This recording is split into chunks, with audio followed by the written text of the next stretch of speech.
सबसे बड़ा दरिद्र कौन? जिसकी जितनी बड़ी वासना उतना बड़ा दरिद्र।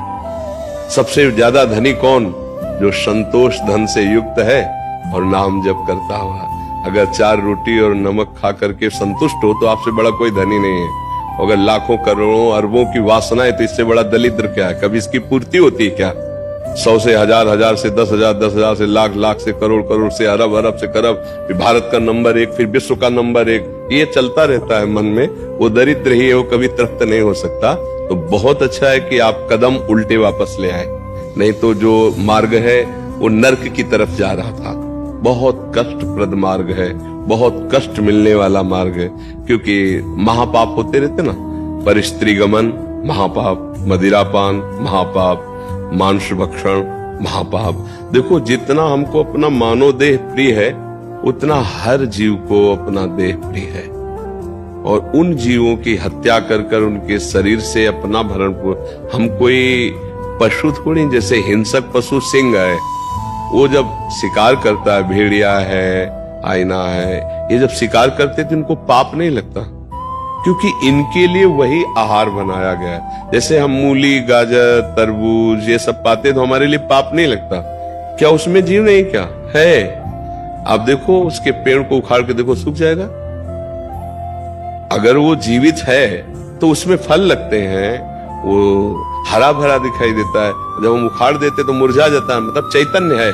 पर उस चैतन्य को मुझे पाने के लिए शास्त्र अलाउ करता है कि आप अन्न पा सकते हैं, आप फल पा सकते हैं, आप मेवा पा सकते हैं, आप अमुक चीजें पा सकते हैं।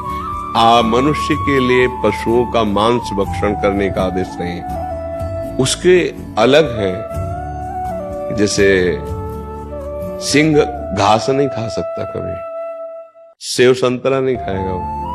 वो मांस भक्षण उसको प्रिय है, क्योंकि उसके स्वभाव में रखा गया है। वो जबरदस्ती बलात् पशुओं को मारकर खाना उसका एक व्यसन है, उसका जीवन है। मनुष्य का ऐसा नहीं। अब जैसे छोटे छोटे पशु पक्षियों को लोग ऐसे, बहुत निंदनीय है। जिंदा पशुओं को भून करके लोग खाते हैं, फिर उनको काल भूंजता है। कैसा?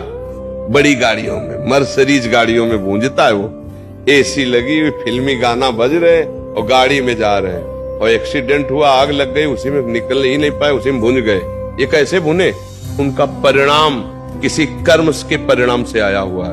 वो कर्म जब आप देखते, वो जीव चिल्ला रहा है, उसका मुंह बंधा, उसके पैर बंधे, और ऐसे हिलगा कर थोड़ी थोड़ी आंच में उसे जला के पका रहे हैं स्वाद लेने के लिए।